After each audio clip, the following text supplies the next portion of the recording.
Hello students, today we have a wonderful worksheet. In this worksheet, we are going to learn how to write a story. Story सुनना तो सबको अच्छा लगता है ना? और बचपन में सबने बहुत सारी कहानियां सुनी है. फेरीज की स्टोरीज, घोस्ट वाली स्टोरीज,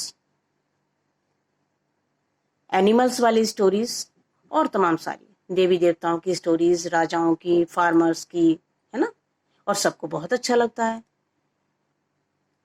लेकिन जब बात आती है लिखने की, अब आपको लिखना है. आपके क्वेश्चन पेपर में सेक्शन बी राइटिंग और ग्रामर का है. उसमें क्वेश्चन नंबर 4 स्टोरी राइटिंग का क्वेश्चन है. 10 मार्क्स का क्वेश्चन है और इसमें 150 से लेके 200 वर्ड लिमिट की आपको एक स्टोरी लिखनी है. Do you know a story has different parts? Let me tell you about them. आपको पता है स्टोरी के कुछ पार्ट्स होते हैं. इनके बगैर हम स्टोरी अपनी कंप्लीट नहीं कर सकते. सबसे पहले तो जब हमें कोई स्टोरी लिखने चलते हैं तो उसमें कैरेक्टर्स होते हैं. अब हमें अगर इमेजिन करते हैं कि हमने एक स्टोरी लिखनी है तो हमें सबसे पहले अपने कैरेक्टर्स जो है वो डिसाइड करने होंगे कि किस कैरेक्टर के ऊपर हम स्टोरी लिखना चाह रहे हैं. द पीपल, एनिमल और क्रीचर्स इन द स्टोरी. अगर एनिमल के ऊपर स्टोरी लिख रहे हैं तो वहां पर जो है कोई एनिमल होगा, वो हमारा कैरेक्टर होगा. और किसी ह्यूमन बीइंग के ऊपर लिखना चाह रहे हैं तो वहां भी हमारा कोई पर्सन, वो हमारे कैरेक्टर्स होंगे. अब सेटिंग क्या है, कहाँ पर स्टोरी आपकी घटित होती है, कहाँ पर वो जो भी प्रॉब्लम उनके सामने आती है, जो भी इंसिडेंट्स होते हैं, जो प्लॉट होता है वो हमारा कहाँ पर घटित होता है, वो आपकी सेटिंग है. प्रॉब्लम, अब जो हमारे मेन कैरेक्टर्स होते हैं उनके सामने कोई ना कोई प्रॉब्लम हमें रखनी होती है, तभी हमारी स्टोरी बनेगी. तो प्रॉब्लम ए चैलेंज और conflict the main character faces. जो हमारा मेन कैरेक्टर है उसके सामने कोई ना कोई चैलेंज या कोई ना कोई इस तरह का प्रॉब्लम आती है जिसका वो सॉल्यूशन ढूंढता है. How the problem gets solve. अब जो प्रॉब्लम उसके सामने आई उसको उसने किस तरह से सॉल्व किया, किस तरह से उस परेशानी से निकला, है ना? तो ये आपका सारा सॉल्यूशन में आ जाता है. आगे देखते हैं. थर्स्टी क्रो वाली स्टोरी मुझे लगता है हर बच्चे ने सुनी होगी. Let us read this simple story and find out the elements. अब हमें एक बार ये स्टोरी फिर से पढ़नी है क्योंकि अब हमें देखना है कि कहानी के ये 4 जो एलिमेंट्स अभी हमने बात की, character, setting, problem and solution. तो ये छोटी सी स्टोरी जो हम हमेशा से सुनते आए हैं, इसमें हम देखेंगे कि कैरेक्टर कौन है, इसकी सेटिंग क्या है, इसमें प्रॉब्लम क्या आई थी कैरेक्टर के सामने, और फिर उस कैरेक्टर ने उस प्रॉब्लम से किस तरह से निकला, किस तरह से सॉल्यूशन ढूंढा. तो वो हम आज इसको देखेंगे. एक बार रीड कर लेते हैं क्योंकि अब तो हमें इस पर वर्क करना है ना? In a spell of dry weather when the world could find very little to drink, a thirsty crow found a pitcher with a little water in it. But the pitcher was high and had a narrow neck, and no matter how he tried, the crow could not reach the water. The poor thing felt as if he must die of thirst. हाँ, तो क्या देखा हमने कि एक thirsty crow था और weather कैसा था? ड्राई वेदर था. जिस टाइम चिड़ियों को बहुत कम पानी पीने को मिलता है, दैट मीन्स बारिश नहीं हुई होगी. जो आपका मई जून वाली जैसी गर्मी वाला मौसम होता है जहाँ बारिश नहीं होती और कहीं भी पानी नहीं दिखाई देता और चिड़िया जो है वो परेशान रहती हैं क्योंकि उनको कहीं पानी नहीं मिलता. But the picture was high.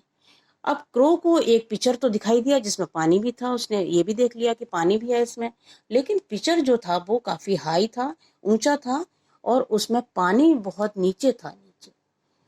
जो उसकी पिक्चर की जो गर्दन थी ऊपर, वो बहुत नैरो थी जिसमें वो घुस के अंदर पानी नहीं ले सकता था. And no matter how he tried the crow could not reach the water. सारी कोशिशें कर ली लेकिन क्रो को पानी पीने में सफलता नहीं मिली. उसे लग रहा था जैसे आज तो प्यासे ही मर जाएंगे. Then an idea came to him, तभी उसके दिमाग में एक विचार आया। उसने छोटे छोटे कंकड़ उठाने और घड़े में डालने शुरू कर दिए। He dropped them into the pitcher one by one. With each pebble, the water rose a little higher until at last it was near enough so he could drink. धीरे धीरे पानी ऊपर आ गया, जैसे जैसे वो उसमें पेबल्स जो है डालता गया और पानी धीरे धीरे ऊपर आता गया और लास्ट में उसने पानी पी लिया। तो इस तरह से हमारी ये स्टोरी थी। अब हम देखेंगे इसमें हमारा कैरेक्टर कौन है। तो सबको क्लियर है कि केवल क्रो ही है स्टोरी में, और तो कोई है ही नहीं, है ना। तो कैरेक्टर हो गया हमारा थर्स्टी क्रो। सेटिंग क्या है, चलिए हम कुछ वर्क करना है इस पर। तो ये थर्स्टी क्रो हमारा कैरेक्टर हो गया। सेटिंग जो है वो dry weather, pitcher with little water, ये हमें सराउंडिंग दी गई है जहां पर हमारी स्टोरी घटित हुई है। प्रॉब्लम क्या है सामने, पानी भी था, भाई क्रो थर्स्टी था लेकिन पानी तो था घड़े में, लेकिन प्रॉब्लम क्या थी, पिक्चर वॉज हाई, जो पिक्चर था वो काफी ऊंचा था और उसकी नेक जो थी, उसकी गर्दन जो थी वो बहुत ही नैरो थी। ये प्रॉब्लम थी और इस वजह से जो हमारा कैरेक्टर है वो पानी नहीं पी पा रहा था। So that was the problem. अब सॉल्यूशन क्या था उसका, क्या सॉल्यूशन हमारे कैरेक्टर ने निकाला उसका। Picking up small pebbles he dropped them into the pitcher. उसने छोटे छोटे पेबल्स इकट्ठे करने शुरू किए और उसको घड़े में डालना शुरू किया। एक पत्थर उठा के लाता और घड़े में डाल देता। धीरे धीरे पत्थर उसमें डालते डालते पानी धीरे धीरे ऊपर आ गया। Water rose higher and he could drink it, और उसने पानी पी लिया। तो इस तरह से हमारी स्टोरी कंप्लीट हो गई। अब हमने इनको 4 कैटेगरीज में 4 एलिमेंट्स में हमने डिवाइड करके देख लिया कि हम किस तरह से कहानी लिख सकते हैं। कोई भी कहानी जब हम लिखने चलेंगे तब हम उसको देखेंगे। सबसे पहले हम सोचेंगे कैरेक्टर के बारे में, कि हमारे कैरेक्टर क्या होंगे। फिर हम सेटिंग पे जाएंगे और हम ये देखेंगे कि सेटिंग हमारी स्टोरी की क्या हो सकती है, कहाँ पर अगर राजा है तो उसको हमें महल की सेटिंग दिखानी होगी, है ना। और अगर फार्मर है तो उसका जो है वही विलेज वाला सराउंडिंग हमें क्रिएट करना होगा अपनी स्टोरी में। फिर उसके सामने कोई ना कोई हमें ऐसा प्लॉट, ऐसी प्रॉब्लम, कोई ऐसा चैलेंज रखना होगा जो उसके सामने आता है, जिसको वो फेस करता है। और फिर बाद में एक उसका बहुत अच्छा सा सॉल्यूशन भी ढूंढ के रखना होगा जिसको वो अपनी प्रॉब्लम, जिससे वो अपनी प्रॉब्लम को सॉर्ट आउट करता है, निकलता है उस प्रॉब्लम से।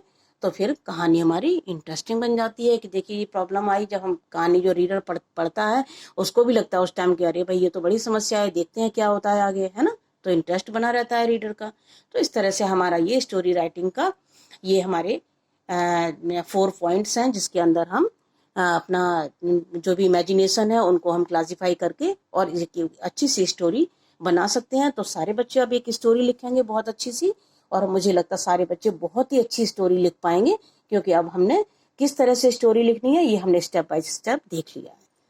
सो अब अपनी स्टोरी आप सारे बच्चे लिखिए। Thank you so much. Have a nice day. Thank you so much.